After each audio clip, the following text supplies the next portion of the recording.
Prepare to step into a world where imagination knows no bounds as we present Legends, Loot, and Lore. Join your hosts, Andrew and Joe, the dice-rolling dynamic duo who will guide you every step of the way into the realm of Dungeons & Dragons. From crafting narratives to character creation, this podcast is your gateway to becoming the hero of your own story. Whether you're a new adventurer or a seasoned traveler seeking new insights, Legends, Loot, and Lore has something for everyone. After the episode, visit our website at www.legendslootandlore.com for even more resources and exclusive content. And if you're as passionate about this adventure as we are, help support our quest at legendslootandlore.supercast.com. Embark on this odyssey with us and let the echoes of ancient tales guide you toward a destiny filled with limitless possibilities. Roll for initiative, because your adventure begins now.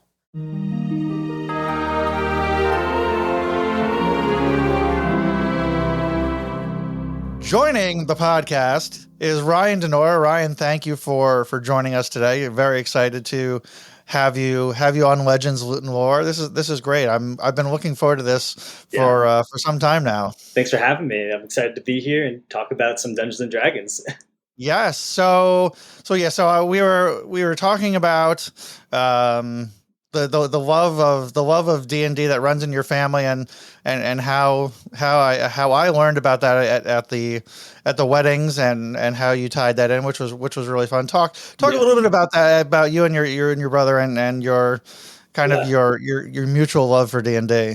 Yeah. So for the past 5 years, my brother and I and a group of friends have been playing a lot of Dungeons and Dragons, and as part of our best man speeches to each other at each other's weddings, we did include a little bit of Dungeons and Dragons humor. For those in the know, it was pretty cool. I brought a inflatable 20-sided die to my brother's wedding and had him and his now wife roll the dice. It was pretty fun. That's great. I love incorporating little things like that into every day. It's really enjoyable. So you've been playing for about 5 years. So tell me about what got you started, what your first experience was like, and kind of what drew you into playing D&D. Sure. So my very first experience was actually at a friend's birthday party in elementary school. His uncle, I guess, must have played, and he brought in a terrain set and a bunch of minis and pre-made character sheets and handed them out to all the kids. And we painted our minis, and that was kind of the end of it for most of them. But I was like, wow, this was really cool. And so I went to some toy store and actually got a starter set, which I think they still make these, but it was essentially like a paper fold-out mat with a bunch of little tokens and a pre-made dungeon, and you got like 4 different character sheets, like a pre-made like human barbarian, like elf ranger, and I would play with my brother and my cousins. And years went by, totally forgot about all of that. And around the end of 2017, my brother and I and a handful of our friends were like, you know what, let's try to play Dungeons and Dragons again. We all love to play games. We all love fantasy stuff. Let's try it out. And so we ended up starting a campaign at the start of the new year, 2018. Right. And that sort of went on and spun out into 2 different groups and added more players to each of them. Oh my. And so around the pandemic, I actually started a 3rd group that I'm dungeon master of. So now I'm in 3 different campaigns. I play 3 nights a week. And, oh my goodness. So one group, my brother is the dungeon master, and for that one, we did a 4-year campaign that started as the Storm King Thunder module, but quickly spiraled into a completely original story. Very cool. Yeah. The other group that I play in, we kind of changed dungeon masters more consistently. A friend of mine, we just actually finished Curse of Strahd, which took us about 2 years, and we are currently in the process of starting the Saltmarsh campaign. Nice. Oh, very exciting. And then the 3rd group that I'm dungeon master is entirely homebrew. I've come up with an original story all by myself, no modules or books. It's been a lot of work, but it's been really rewarding having these new players experience my own, and I'm kind of discovering what it's like to be a dungeon master in my own way. And it's been a lot of fun. That's really interesting. So I'll tell you, I want to dive into that homebrew for a second. But Yeah. before we do that, I will tell you. You probably don't know this.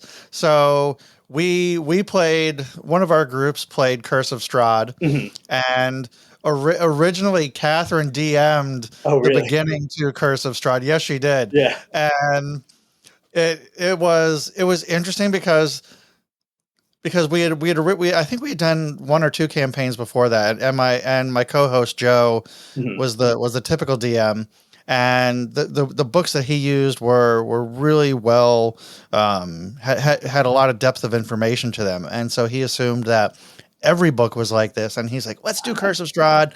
Catherine loves vampires, she loves Buffy, so Hmm. this would be perfect. She got the book, and it was like such limited information. Yeah. She's like, what did I get myself into? So she didn't. She made it. She made it pretty far through, but it was just too much. And Yeah. but it was so much fun. So you have to ask her about Oh, her yeah, Strahd absolutely. DMing days. Yeah, it's Uh, really cool how two different people could run the same campaign module, but it could yeah. go in two completely different directions based on the players and the dungeon masters like preferences and everything. Oh, for sure, for Yeah. sure. So let's dive into this. I know this isn't in my list of questions here, but let's talk about your homebrew. Yeah. Tell me a little bit about it. How did it come about? What's the inspiration, and Yeah. maybe what's a little bit in store for your adventurers? Sure. So we're actually reaching the sort of the end game of the campaign currently. We actually are playing Mhm. tonight, later today. But the premise, rather, how it started. I'm playing in these two other groups, and during the pandemic, my now wife, was, like, "Wow, D&G is so cool. I want to play too." I'm like, you know what? I'll come up with a story for you. And some of her friends and her sister wanted to play with us, and so I kind of introduced them to the rules, to the story, Mhm. and we started off really, kind of light, laid back, relaxed, like low stakes, just kind of filling it out. Sure. And we've been playing since 2020. Now it's 2023. We're almost 4 years in, um, and it's escalated. The stakes and the scale of the story. They're essentially on a quest to find 5 magical artifacts before the evil wizard, who is also after them, Mhm. and the goal is, if the wizard gets them all, he's going to unleash his army of darkness, and the heroes need to stop him. And they've gone to different cities, each with their own trials. Mhm. Um, they went to a dwarven city on a volcanic island where they took place. They took part in a Colosseum type combat. Um, Oh, they wow. went to a elven fortress up in the tundra that was being controlled by a queen who was mind controlled by like a demon, and so Mhm. everyone was her puppets, and there was a lot of like mystery of like, oh, what's going on? How do we stop this mind control? And they're currently in the third location, which is sort of the like melting pot of all different sorts of people, races of all different kinds, and it is a society that's run by a guild council. Mhm. And it was actually meant to be the first place they visited, but of course, with players, they chose, let's go to the volcano island first. Like, oh, Of okay. course, of course. So, but this location is home to like all the different sorts of guilds that they could have joined. They have joined. There's bounty Mhm. hunters, and the goal of this current part of the story is that they are working towards becoming a member of a guild, so they could be participants in a masquerade gala at the end of the week, in which there'll be an auction that the wizard that they're friends with suspects one of the artifacts is being disguised as an item that they're trying to buy. So the whole goal is they're trying to raise Ah. money. So they're going on bounty hunts, they're selling their most prized possessions, they're Oh, gambling boy. at casinos, Uh-huh. lots of different things. Yeah, so it's been fun, and building towards the climax, as they have currently 2 of the 5 artifacts and one in their sights. And yeah, well, we'll see. The enemies have one already, so there's one more left. Uh-oh, Yeah. uh-oh. That sounds very exciting. Yep. So tell me, so was everyone in this group relatively new to Yeah. D&D? So yeah, they all had never played before, except for was one player who actually joined later on in the campaign, which was an experience trying to integrate a new player into a pre-existing campaign that had been running for a year and a half. But Sure. he'd actually played second edition growing up. So he was a Oh my. really easy integration because he already understood the time commitment, the role-playing aspects, like most of the rules, though of course a lot of them changed. Like it was interesting bouncing off of him, like, oh, like this works this way now. Like, oh, when I played it worked this way. And, it's minor things, but Right, right, right. he picked it up very quickly. That's great. Yeah. So for this group of relatively new mostly new players, so D&D can be a little intimidating. There's a lot of things to remember depending on the type of character, especially classes like with wizards and things. There's Oh, yeah. there's a lot of mechanics to it. So how did you approach working with a group of newer players and how did you make it? How'd you make it? Like you say, you know, ease them into a little bit. So how did you make it an enjoyable experience while still getting into the kind of the fun role play and immersive aspect of D&D? Yeah. So what I think is most important as a player is you Mhm. gotta trust your dungeon master, and it's like don't worry so much about what the rules say and like what you can do and can't do and like the limitations. More say what you want to do, and your dungeon Right. master will tell you if that's possible and what to roll to see if you can achieve it. And so it's been like sort of a process of like guiding them through all the different game mechanics. Hmm. What I did have them do though is when we started playing, I emailed them, a PDF of the player's handbook, Right. and some of them actually bought the player's handbook. And I'm like, read as much as you can, but don't feel the need to read all of it.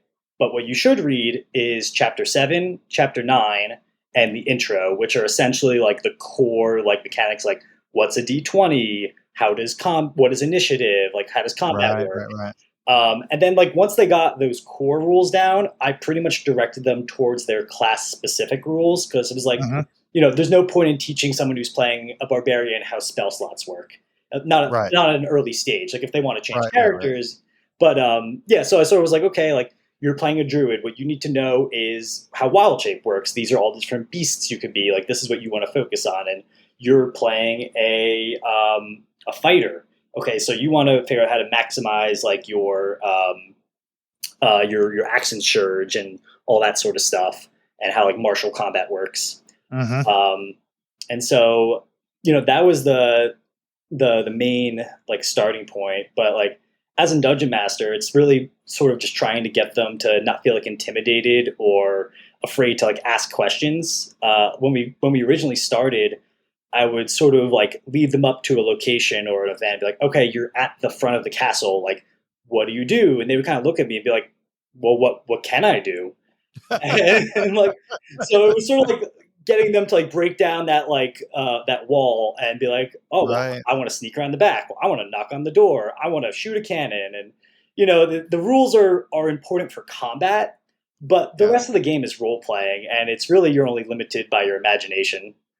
Oh, for sure. Yeah. Yeah, I completely agree. Mhm. It's fascinating how I'm sure you've seen this with the group how they've kind of progressed from the early days about really Yeah. it's just not understanding like what Yeah. can I do and now probably the things they come up with Yeah. are pretty interesting. So what are some of the more memorable moments of this particular campaign? Anything that comes to mind? Yeah, I mean, I have so many memories from across all as a player and as a dungeon master. Hmm. Speaking of the one that I'm dungeon master, though, fairly recently there was a pretty interesting encounter where um, I gave one of the players earlier on an item that functioned as it was called the Amulet of Demiplane, which was a homebrew item I came up with that essentially allowed them to put a creature inside of of an item, Right. and then like as an action, like send it back out, sort of like a Pokeball. Hmm. And if the creature was willing, it was fine, and if it was unwilling, they had to make a Wisdom DC save. So they made friends as a druid. They made friends with an owl bear early on in the campaign. It's been like their companion. And so Excellent. this combat encounter came up where they were fighting a Umber Hulk, and I had beefed it up with a bunch of like different abilities, not from the book, just to make it a Uh-huh. stronger boss fight. And they were not doing super well. They were like getting really low on all their spell slots and health. And so the druid decides, okay, I'm going to send my owlbear out, and then I'm going to capture the Umber Hulk in this demiplane. Oh And wow. yeah, and so they, I can't remember all the details of how it went down, but they somehow were able to like give it some sort of disadvantage. Someone like debuffed it, and then they used the item. I failed the VC save, and so they Oh captured man, this monster. And then for that's like fantastic. yeah, then for sessions and sessions, like what are we gonna do with this thing? Like Owlbear can't be out and about. He can't be in the city. Like we need to keep him in the Pokeball, or he'll scare Right. the villagers. And so they debated a ton of different ways of how to do it, and what they ultimately decided on was the druid turned into a hawk, flew as high into the air as possible. Um, we had to look up like what was terminal velocity, whatever, and they released it at the peak of their flight, and it plummeted like thousands and thousands of feet, and it splattered. And I'm like, yeah, you did more damage. You beat the monster. I was Wow, like, I never would that's have thought to. I had to like fantastic. look up like all these different like okay, like what's like terminal velocity, what is fall damage equal at like it was going to be like 50 D6s or something. I'm like, yeah, that's way more health than this thing has. That's Yeah. fantastic. I just love that you went through that whole calculation Oh yeah. to One of our figure players that out. is a math professor, so he made sure to make sure all the math was accurate. That's Yeah. great. I love when there's realism in D&D. Yeah. Absolutely. But I mean, that was a fun like moment in terms of like players being creative. As a player myself, though, in Uh-huh. a campaign, I always think of this one moment that like really impacted me and our team as players. I was in a group where I was playing as a treant druid, so we made a Mhm. homebrew race, like Ent from Lord of the Rings, giant tree person, and so uh, I was the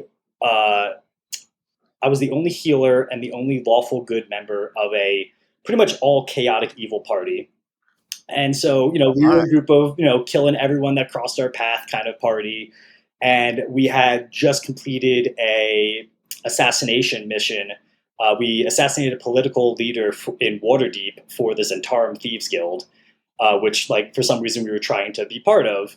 And All so, right. as part of the deal, they decided to frame. They pinned the crime on a Eric Cochran who happened to be one of our party members' brothers. He was an Eric Cochran monk. Mhm. And so the party's like, oh, we got to break him out of jail. Let's kill all the guards. Let's break this guy out. And so me, as the lawful good member, was like, no, we can't do that. We can't defeat a whole army of guards. We just, completed this mission. Our names are cleared. Like, we should leave. Like, and they're like, Uh-huh. no, we're going in. And so I stayed back. And my three other party members went in, and they break into the jail, and immediately things start going bad. They get overwhelmed by guards, and so my character is like on the boat, like okay, they're taking a while, like I should go in and like help them out. So I come in for the save, full health, and like make this blockade and allow them to like make the escape with the prisoner. Now the guards, they start shooting fireballs, and my character goes down, and I'm the Oh only healer. no. And not only does he go down, I failed my first death save, and then I got a natural one on my second death save. I No. died, and we were completely devastated. Like we had been playing for a year and a half, and my character is suddenly dead. And he wasn't just Oh like man. a guy that was dead. He was a giant tree person, so no one could like pick him up and carry him to like find Right. someone. And so this ended up being a really like pivotal moment in our group's trajectory. And like because of this character's death, they completely changed their mentality, decided to turn on the Zentarum, and they said, let's become heroes, let's strive to do the right thing. And they actually like broke off a branch of my character's like tree Uh-huh. and planted it, and it became this like symbol of the party of like what would Yarbark was his name, what would Yarbark do, like what was the right thing to do. and so it became like this guiding post that like took the whole party from like murdering everyone to saving the world, and it was really cool. And I ended up making a new character who was a prisoner that escaped with them and stowed away on the ship. And yeah, that was like having an important like character death could really change everything if the characters are invested enough.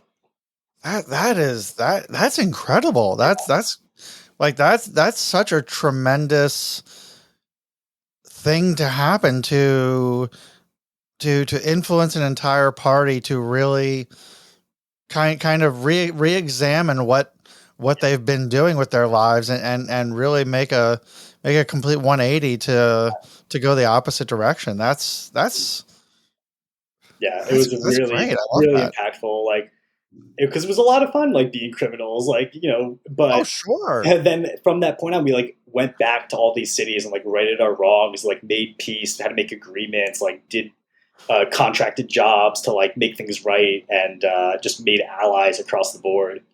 Wow. Yeah, and so that campaign ended up. That was the one that lasted 4 years, and actually painted a mural of like the final battle. I got it hanging in my office right now. Oh, that is. I wish everybody on the podcast. Maybe we'll find a way. Well, we've Yeah, got a Discord server. Maybe we can take a picture of it and put it on the Discord server, sure. so Yeah, I could upload we can go there well. and take a look at it, because that is super super cool. I love Yeah. that. And they all have actually a little talisman with a tree logo, like somewhere on their character art to like symbolize the moment. That is super super cool. Yeah. So, wow, that's so how. So what was it like coming back to D&D after all those years? So you kind of got your first taste of it as a kid, and really hadn't come back to it. So what were the intervening years like? So what other, so you say you're into fantasy and things like that. So what other things, what was the kind of the thread that went from that experience to then playing D&D again? Yeah. Let's see. Well, I mean, I love playing video games. That's always Hmm. a classic. And I like playing board games too. Not so much I didn't get into tabletop again until more recently, but, Right. Catan is a big one, Risk, stuff like that. But I'm also an avid video gamer. I love games like, Skyrim's great. Oh yeah. I love Elden Ring, Dark Souls, all those kind of games. I'm also, fun stuff like Nintendo, Mario, Zelda, of course, Oh huge one. sure. And then, fantasy series. I always like Lord of the Rings, Star Wars. I'm a big anime fan, so a lot of my influence comes from a bunch of different series, like across, that entire genre and spectrum. Yeah, influence from all over, really. That's super cool. Yeah. So have you played Baldur's Gate 3? I haven't had a chance yet. I've been still making my way through Legend of Zelda: Tears of the Kingdom, Oh, which very cool. both of those games are a huge time sink. But I Yes, definitely, yes. a lot of my friends are playing Baldur's Gate right now, and I know they have a lot of. I mean, it is D&D Fifth Edition. Right. It's exactly the same game. Yeah, Yeah, I've been really enjoying it. I had to wait because I got it on PS5, so I was like yeah, I had that 1 month wait after everybody got it on PC. That was yes, yeah. My friends with PCs have been playing it, but my brother, we have PlayStation 5, and my brother just downloaded it last night, actually. awesome. Yeah, It's a blast. I'm really enjoying it. I think it's a great way for people to bridge the gap, I think, oh, absolutely. from video games and things like that, and really get a feel for what D&D can be like in Yeah, a, I want to say a real life, scenario, but to be able to visualize it, right. and see exactly what's happening is very interesting. Yeah, absolutely. So let's talk about this. Because I'm always fascinated. So you talked about your one character. Mhm. Is that your favorite character, or like Uh, what's your character creation process like? So maybe a different character. What has that been like for you? What do you think about when you are choosing Mhm. race or species and class? Like Yeah. what is there anything that inspires you? Talk about that process. Yeah, absolutely. Well, so as for favorite character, the druid treant that I played, Mhm. he definitely was one of my favorites, but it was actually the character I came up with to replace him, my following character after his death, that became my favorite. He was a forge cleric loxodon, which is an elephant person. Yeah, Uh, and that's pretty cool. yeah, and so what was really cool about the forge cleric was that it took a lot of the cool stuff from being an artificer, but you still Mhm. got a lot of the cleric abilities. And I had this really powerful this story that really kept me motivated, which was that his goal was to find these artifacts that would help him bring back this powerful weapon called the Vanandad, which was basically a giant robot, Mhm. and that his ancestors had built, and that all their souls had been infused into its like arcane core. And so he was like reconnecting with his ancestors who were builders, and like he was like building a better future. And he was just searching for all these different artifacts, and each one would go into this like hammer that he had and bestow it with like an additional magical power. So he had Wow. essentially like an upgradable it was a custom item my brother came up with that every time I found an artifact, like you get the fire artifact. Okay, now you could cast flame shield from your hammer, and like, oh, you found the air artifact. Okay, wind wall is now available for you as a spell. So he was a Yeah, lot of fun that's to really play, cool. and he like kind of like continued that being a hero mentality for the group as he came in off the heels of the druid Mhm. dying. And what was fun with that campaign is that as it ended, we actually used it as a springboard for our current campaign, which is uh, hundreds and hundreds of years later, a like space themed. We took like the Spelljammer book that just came out and kind of like Yeah, yeah. that. But what we did was we did this like in between epilogue, entirely role playing. Like it was like multiple sessions where we like set up what happened to our characters in the aftermath of like the end of the big climax of the first campaign. And so like my character went on to like establish pretty much all of the scientific inventions that would shape the world of the future. So I felt like a lot of connection to him. But Oh, that's super cool. yeah, but I played a lot of characters. I've done for my Chris Estrad group. I was a Hexblade Warlock Eladrin, which is the high like the Feywild elf that has like Okay. the different seasons. Uh-huh. And then in my Saltmarsh campaign, I am a sword bard. Yes, College of Swords bard, Right. Warforged automaton. So he's a robot that sings. Nice. Yeah, Oh, that's pretty damn cool. but what's funny is my first ever character was very uninspired. It was a human barbarian, and that was pretty much all there was to him. And Uh-huh. I was so unattached to him that I actually asked the dungeon master to kill him off in a dramatic fashion so I could make a new character. Because what I'm getting to is actually when it comes to character creation, the three major aspects: class and race.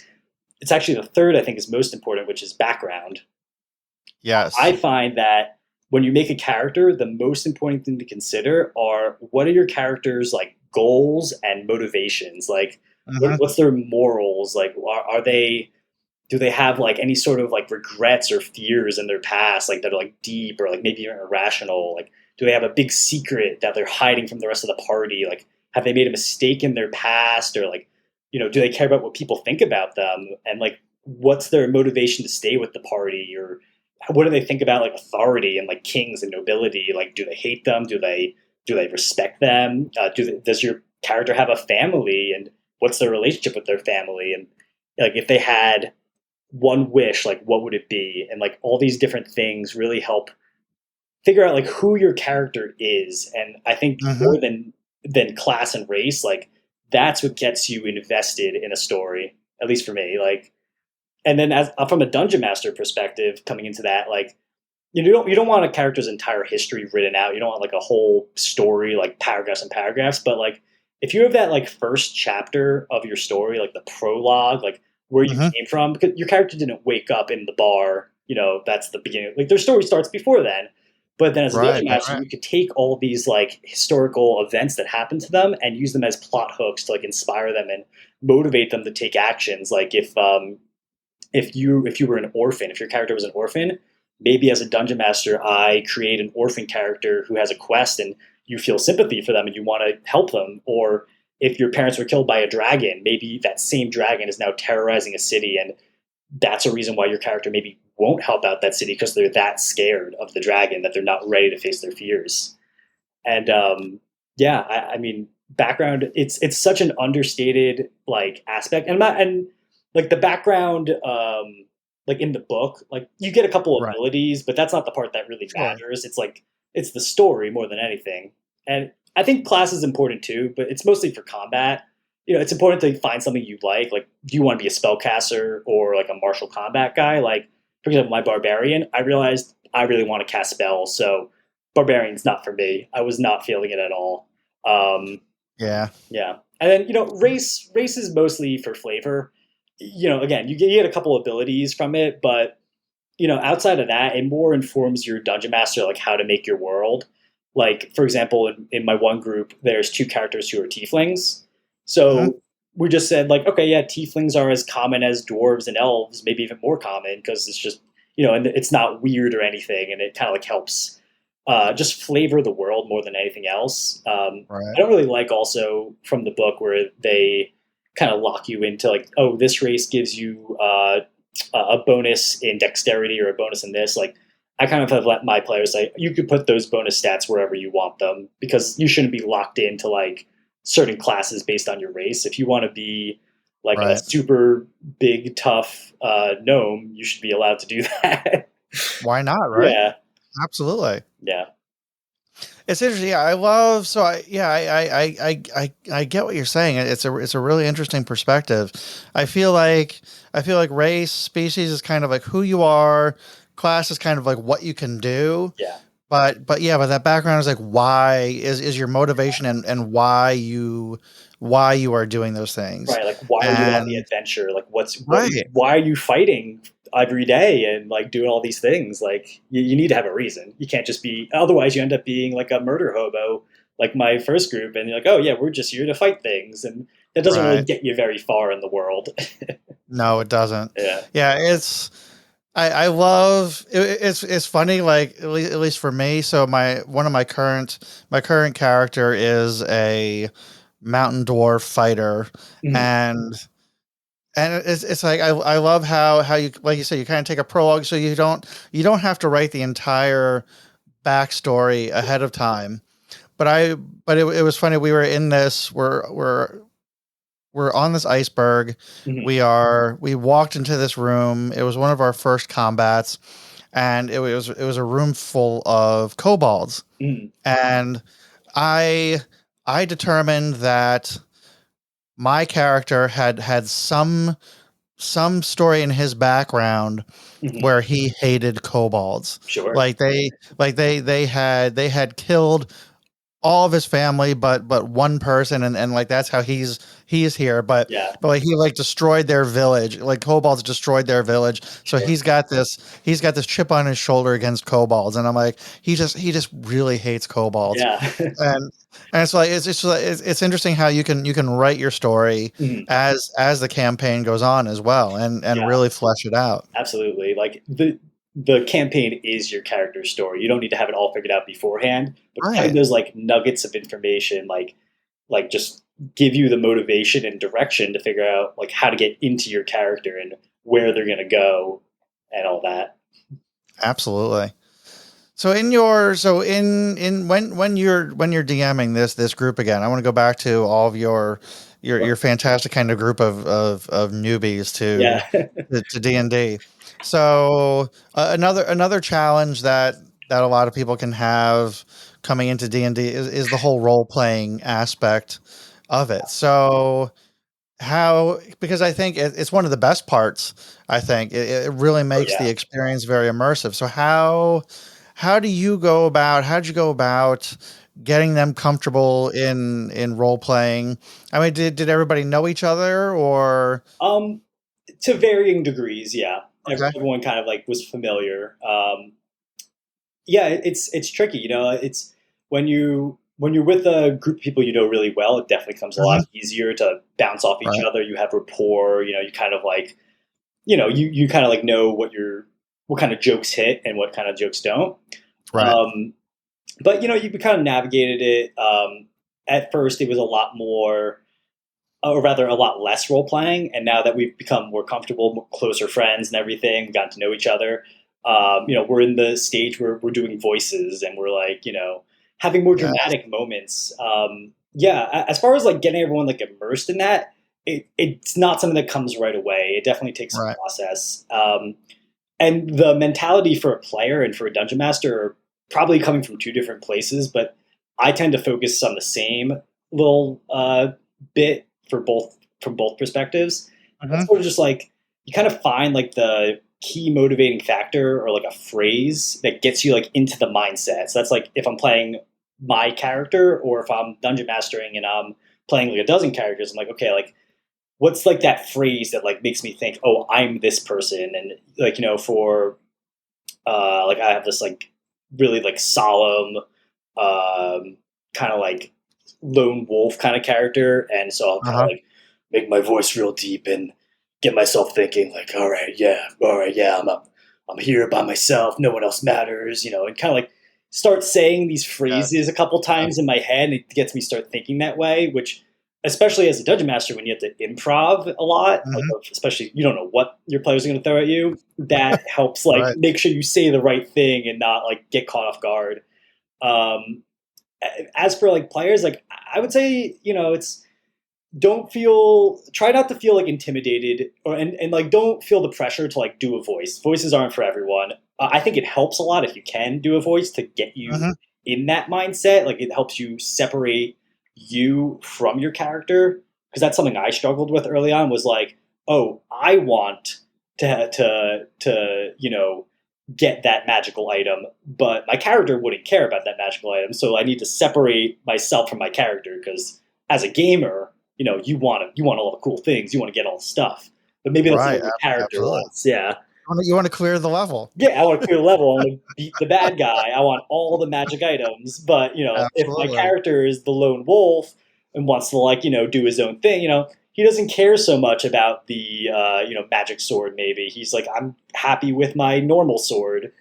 And yeah, it's definitely tricky for newcomers to get into role playing, but it definitely I think comes down to letting yourself just let loose and like feel not confined by rules or like Right. how you should be, or there's no right or wrong way to play or to role play, other than like certain there's courtesies and manners, like you don't want to talk over people, but Sure. that's different. That's not so much like getting into role playing.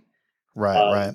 but yeah, I think focusing in on your motivating factors is the best way to make yourself feel like you are that character. Like, what do they want, and like kind of keep your eye on the ball. Like, what do they want? How do they want to get there? Excellent. So how do you as the DM, Mm. how do you make that easier for the players at your table?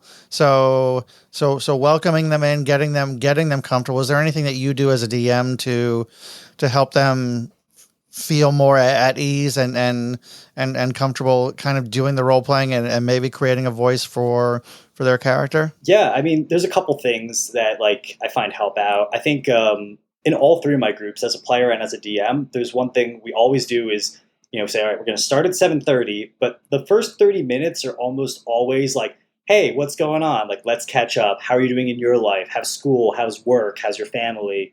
And just kind of like what's going on? Like, catch up and like Mhm. do that.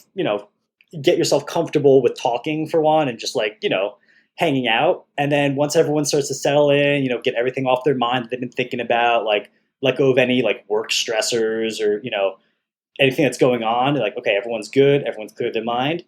Okay, let's start playing. And then I always cue, the same recap music. I have like, one little jingle or song that I play, different one for each group. And then I start the recap and like say, okay, last time we played, we did this, we did this, we did this. And I'm like, okay, now we're going to jump into it.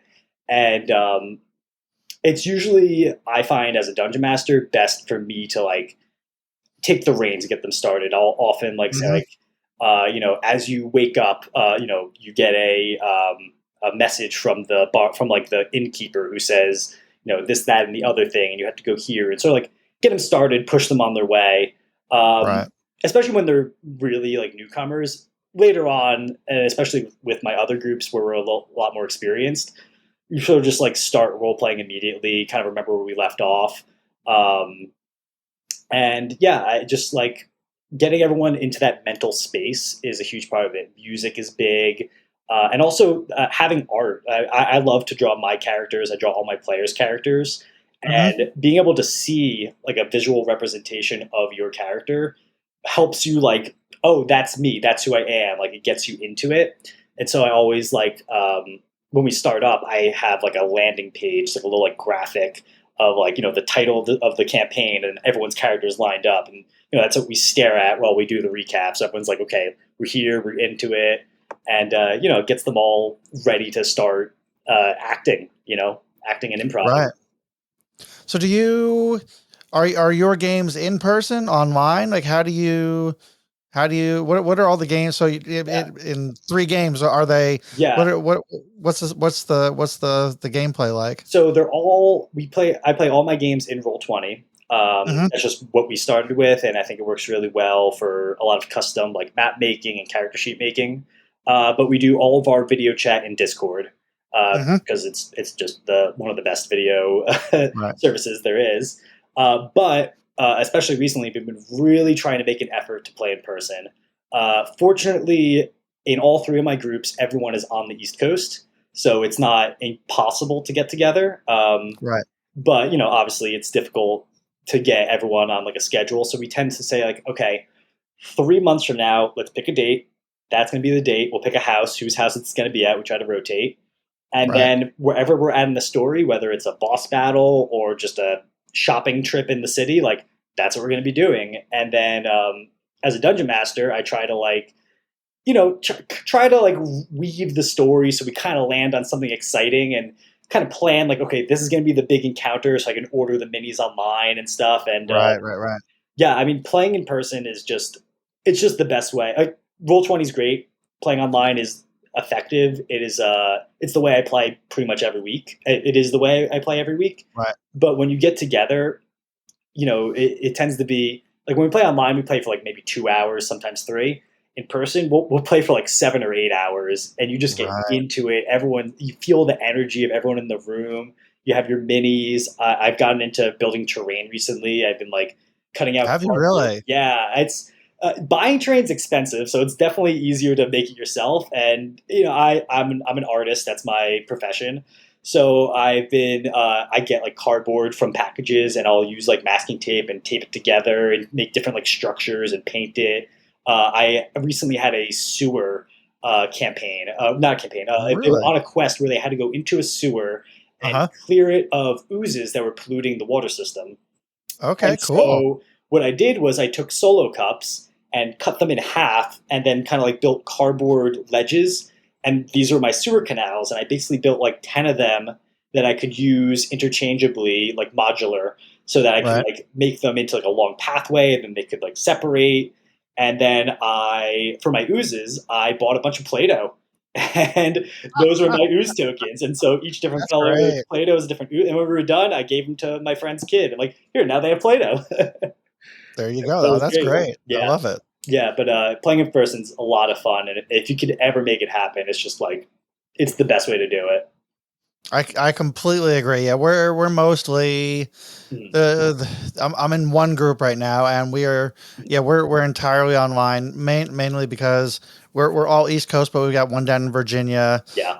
We've got some with kids, so it's not Or, not yeah. as easy to Same with my to, group. to get together. Yeah. So, but yeah, we have come together on a couple occasions, and it's just there's just something really magical Yeah. about being in person and playing Yeah. playing that game. I completely agree. Mhm. Especially for role playing, you feed off of each other's energy and like it comes a lot more naturally. Absolutely. Mhm. So who are some of your influences on your journey in D&D? What things have influenced you, people, shows, books? What has kind of guided you through your journey, and what kind of impact have those things had on you? Yeah. So one of the biggest ones easily has to be Critical Role of you've Yes, heard of them, of course, right? yes, of Uh, course, I love have them. seen every single episode of Campaign 1, every single episode of Campaign 2, and I'm currently 20 episodes into Campaign 3. I'm a huge fan. And That's great. my history with that show specifically is funny because as an anime fan, I grew up watching these people, these actors play voice act my favorite characters in all of these shows. And then Oh, sure. as I got into D&D, I was like, I found out online, oh, they play D&D too. They have this campaign. Oh, it's Matt Mercer and Travis Willingham, and oh my god, I grew up watching these guys, and now I get to watch them play D&D, and it's so cool to just like watch their campaign. I've taken a lot of inspiration from Matt Mercer as a dungeon master for sure. Like he's incredible. You can never really match his talent, but even just like Yeah, taking, I've for real. like stolen little stolen, inspired by like little like Right. encounters he's made, especially when it comes to like coming up with like alternate ways to like complete an encounter. Like sometimes he'll involve a puzzle on top of a monster. I'm like, ooh, I like that. Let me take that puzzle. And it's just been like also the Vox Machina animated TV show that's made Oh yeah. so good. I'm a big animation fan, so it's just been so cool to like see the story that I've already watched and enjoyed retold in another way, and I've been able to like share that with my friends who, frankly, don't have the time to watch 200, 140 episodes, 4 hours long each one. Right, Yeah, right. I only have the time because I could just put it on the background while I work, and it's just easy listening and stuff. That's Sometimes I'll great. rewind when I miss something, but yeah, that's probably the biggest one. Besides that, yeah, just like little things from different shows I've watched. I'm a big fan of a series called One Piece. It Okay. just recently got a live action adaptation on Netflix that just came out this past week. Super fun. I love. They have a lot of really cool powers that I've sort of Hmm. taken and changed into either like magical items or like enchantments. I like took some story beats from there, kind of woven them into my Right. own thing in a different flavor. Yeah, and those are probably my big two. But you draw from everything in life, and it's hard to like, it's hard to not take stuff from life and put it in your game. Right, right. I'll tell you, I am that's super cool. I love that, and it's so interesting how you can pull from so many different sources. Yeah. We were I'm super excited. You might get jealous of this. So we're going to, I don't know about you, but Catherine and I are going to New York Comic Con. Oh, Um, awesome. I used to in go every single year, but I haven't been since COVID. Yeah, so this year the whole cast of Critical Role is going to be there. Oh, are they really? Yes, and Oh, I'm doing the photo op with Matt Mercer. I am so like excited. It I'm was incredibly jealous. That is very cool. like they have like a photo op with the whole cast of Critical Role, but Yeah. it was like so expensive. I'm like, Oh, yeah. I'm I sure. don't think I could justify that, but Yeah. I'm like Matt Mercer, totally. Yeah. It's just I'm just so jazzed. I'm That's I'm awesome. I'm really looking forward to it. Yeah. But yeah, Yeah. they are. It's interesting. So let me ask you this question. So Critical Role Yeah. can be both very inspiring and intimidating Yeah. Oh, yeah. because for a DM, somebody who wants to DM, if they've watched Matt Mercer, Yeah. like you said, there's no way, Yeah. there's no chance that your everyday person is going to be at the Yeah. level of Matt Mercer. So how Absolutely. would you, if somebody came up to you and said, "Hey, I'd really like to DM," Mhm. like what would your advice, or what would you, how would you guide them into kind of being in that role? Yeah. I mean, I think, yeah, they're professional actors. Like, even as a player, you shouldn't really, you could aspire to be like them, but it's Right. just like they're on a different level. Yeah. I think that, for a starting DM, one of the biggest things that I've kind of learned in my experience is when you're putting together a campaign, it's I can't remember this. It's it's important to like come up with like your story, your lore, and your characters and stuff, but don't get yourself bogged down with preparing everything. There is Hmm. no way. Like I don't even know how Matt Mercer does it with all of his notes and stuff, and even the terrains he builds are beautiful. But Oh like, yeah. it's like there's kind of no point in creating this like rigid experience of like every single encounter, every single NPC. Like it's good to have a couple names on the board, a couple interesting shops, but Right. like to have everything figured out beforehand is not only are you going to drive yourself crazy, but you're going to make your story like really rigid and sort of railroad your players, which isn't always a bad thing. Like sometimes you want to hit a certain narrative beat. Right. For example, in my group, I needed my players to get to a certain island. They were on a boat, and they were like, "Oh, actually, we're going to go to a different island." And I didn't have that island prepared. I was like, I didn't write that part of the story yet because can't write everything down. So I was Right. like, okay, so what I did was they suddenly encountered a kraken, and these level Ah. 6 players had no way of defeating a kraken, and so essentially I shipwrecked them, and they had they fought a hard battle. They did the best they could. They exhausted all their spell slots. Uh-huh. Like, I had no intention of like killing them. Like this wasn't a fight they were supposed to Right. win. Right. Right. But I, had their ship get wrecked. They all got passed. They passed out, and then they awoke on the island I needed to be on. Like, oh, you're on this island Convenient. where the story continues. So, like, that's one way to do it. But I definitely Sure. prefer the sandbox approach, where like your players guide the story. They say where they want to go, and you kind of like follow with them and improv off of that. Like, I think I was telling you before, like I had built these 3 locations for this campaign where the artifacts were going to be located, and I was like, Right. okay, they'll go to the city that's the closest and has all the guilds in it first, but instead they decided to go to Of this course they. island and a completely different thing. Right. But that was like part of the fun, and I had to kind of think on the fly and make certain encounters a little bit easier and certain encounters a little bit harder as they got to different ones than I planned. And that's kind of like my point is like there's no point in you don't want to plan everything. You just want to kind of like figure out like what they want to do and kind of riff off of them.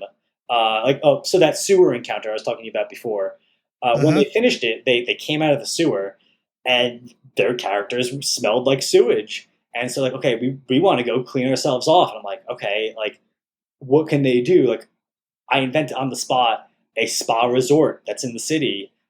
There just happens to be one. Like they hadn't passed it before. It was like tucked off to the side, and so they go Right. there. And so I'm just like improving this entire session. Like, okay, you get in, and there's a water elemental that is a shower, and it like the water kind of like a Uh-huh. washing machine, just like kind of cycles around you, and your clothes are clean, and then you go to the pools. Well, there's clerics. There's clerics by the pools, and they're blessing the water.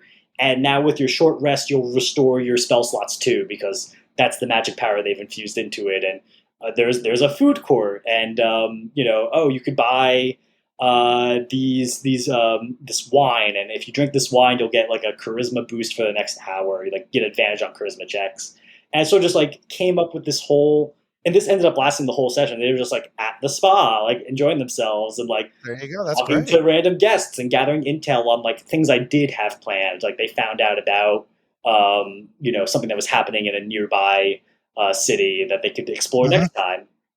And so that's sort of like, yeah, that's like my big if you're a new dungeon master, my advice is to don't bog yourself down by figuring everything out. Get your core story beats, get your like big antagonist, your couple main characters, some key players, but you don't need to have a full backstory for every single one. You don't need to have every single encounter figured out. Your players will tell you what they want to do, and you just got to be ready to improv and play off of them. I that's a very good point. I've DM'd a little bit. I'm getting ready to Mm. DM sometime maybe this year. they came out with the updated Minds of Phandelver as the Phandelver and below the Shattered Obelisk. Yeah. Which sounded similar to your homebrew when there's these broken pieces of the obelisk that the guy is trying to Yeah. assemble. So I think I'm gonna DM that for some people, and we'll see how that goes. Yeah. But so that's some great advice for somebody wanting to DM. So what's your advice then for somebody that says like they want to play D&D? Like, how do you what would you tell them to do before session 0? Like, what's some maybe they're not ready to play even. Maybe they're just interested in D&D, want to get a feel for what it's like. So what are some things that somebody interested in role playing in general in D&D, what are some things that they can do to kind of get a flavor for the game, to see if it's something they might want to do? Yeah, I think definitely if you're a player that wants to like get into D&D, the first thing I would do is like check out some stuff like Critical Role. Dimension 20 is really good. They're a lot more relaxed, a lot more comedy oriented. Figure out like what kind of fantasy or sci-fi or any sort of like fiction that you're into, or even nonfiction. Like you can make a totally nonfiction campaign. It kind of comes down to like, it's the DM and the player have to play off of each other. Like you want to kind of find a dungeon master or, a friend who likes the same things you like. And as a dungeon master, you kind of want to mold your campaign about what your players are interested in. I think, for example, actually, I don't think I've said this before. The campaign I did, the one that I am dungeon mastering, when it started, I based a lot of my characters and like little things off of a TV show that I knew that a handful of the players had watched and enjoyed. It was a show on CW called Crazy Ex-Girlfriend, it's like, love that show. I love it too. It's so much fun.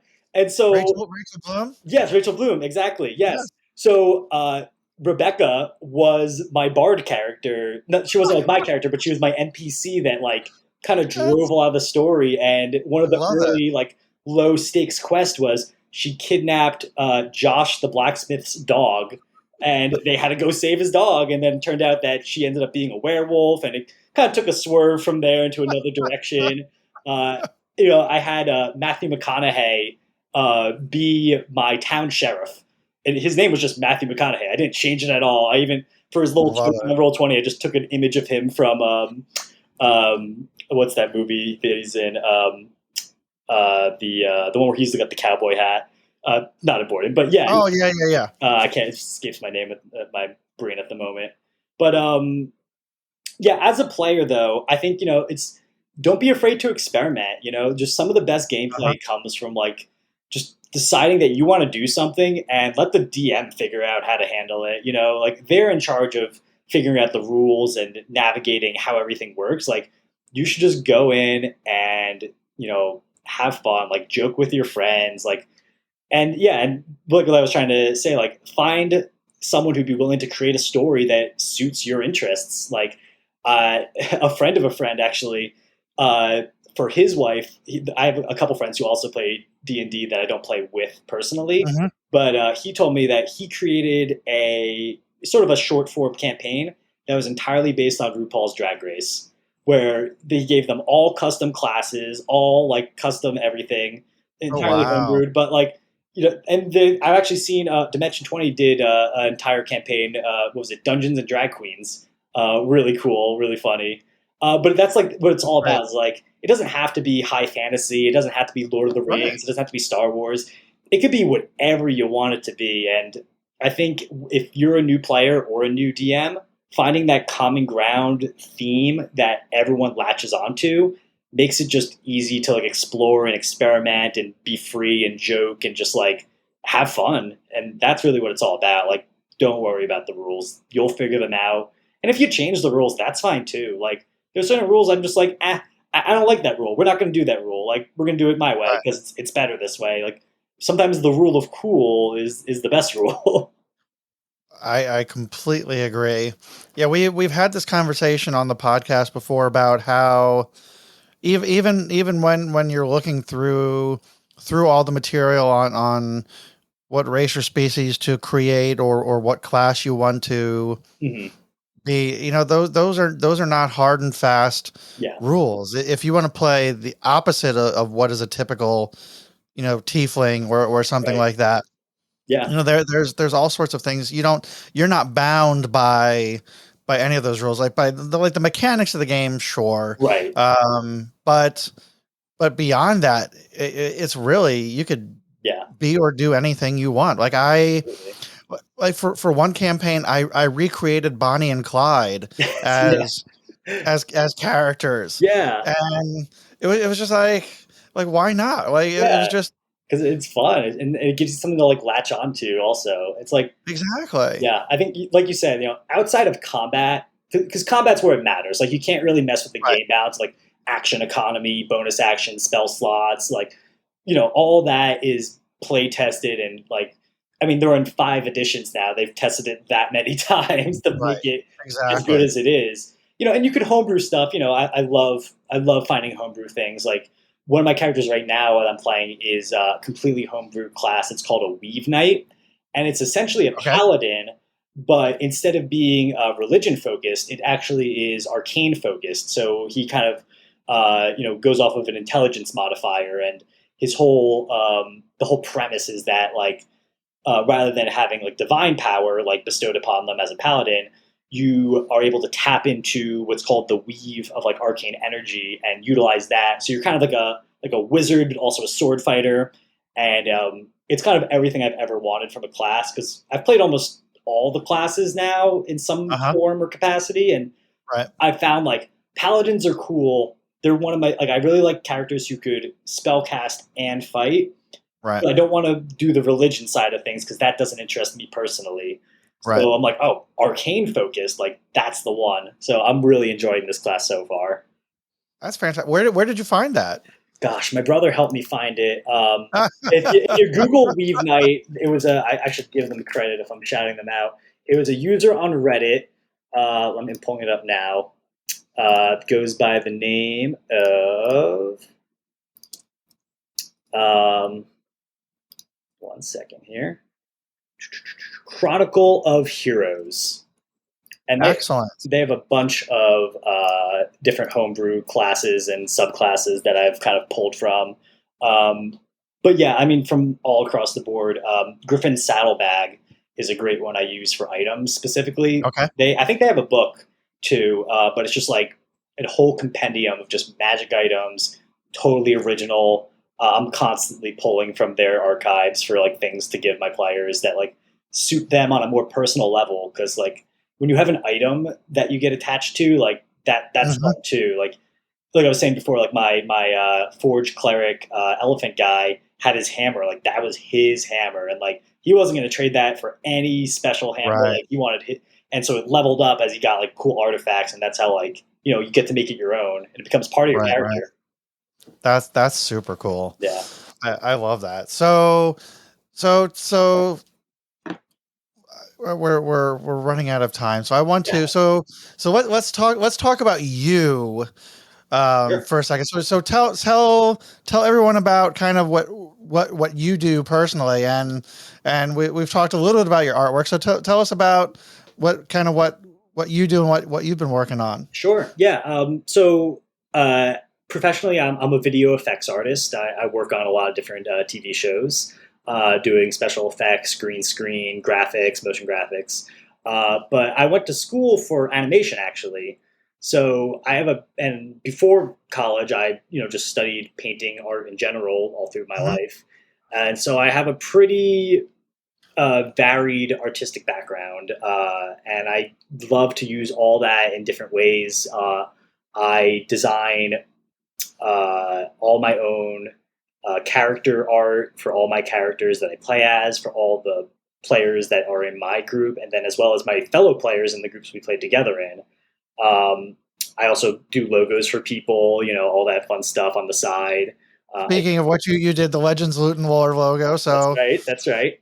Looks amazing. I love it. Yeah, and then like I said, I've been experimenting with painting my own minis, making my own Hmm. terrain. I've dabbled in making my own music, but that didn't get too far. Making my own maps for the players to play on in Yeah. Roll20 and stuff, or rather in other programs that I import into Roll20. Yeah, art's totally my background. So anything that's involved on the creative side of like the Dungeons and Dragons world is like something I'm interested in. And where can people, if they want to check out your work, where can they see it? Yeah, so you can follow me on Instagram at R Denora Designs. That's the letter R DenoraDesigns Designs. Or on my website, ryandenora.com, where I have all my video work, my artwork, my graphic work, pretty much everything I've done outside of my things I can't talk about, my NDAs. But yeah, I mean, you could find, outside of D&D, you can find my work on Netflix. I've worked on The Beef is one of our more recent shows. Emily in Paris, Sesame Street is a big one. Oh, cool. Amy Schumer's Life and Beth. Hmm. Yeah, lots of fun stuff. I'm kind of all over the place. Lots of different shows, lots of different genres. But as far as D&D goes, check out my character art. I'm most proud of. Awesome. That's great. Yeah. I've seen a lot of it, and I'm a big fan. So Thank you.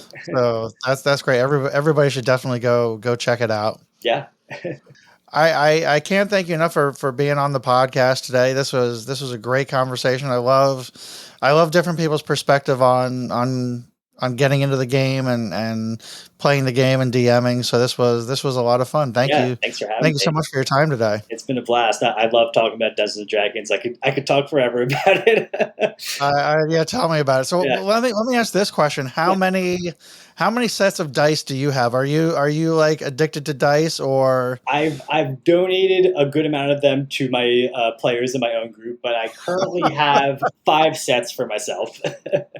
Well, I'm impressed. Yeah, that's and I have a couple like special D20s. One of my players actually bought us all D20s for our very first in-person session, and that was really lovely. It was really nice, and actually made his own dice bags that he gave us too. He dyed. Oh, really? He dyed the cloth himself and put little logos on them. Screen. Oh, wow. Yeah, I have a lot of creative friends, I guess. That's fantastic. Yeah, so that's a nice little treasure I got there. I love it. Yeah. All right. Well, thank you again, Ryan. I really appreciate it. Yeah. Looking forward to seeing you at the next family wedding or family event. Absolutely. I'd love to come on and talk again sometime. Maybe get my brother on here too. I'm sure he has a lot to say from his own experience. Absolutely. That would be great. Yeah. Excellent. Well, thanks again. All right. Have a good one.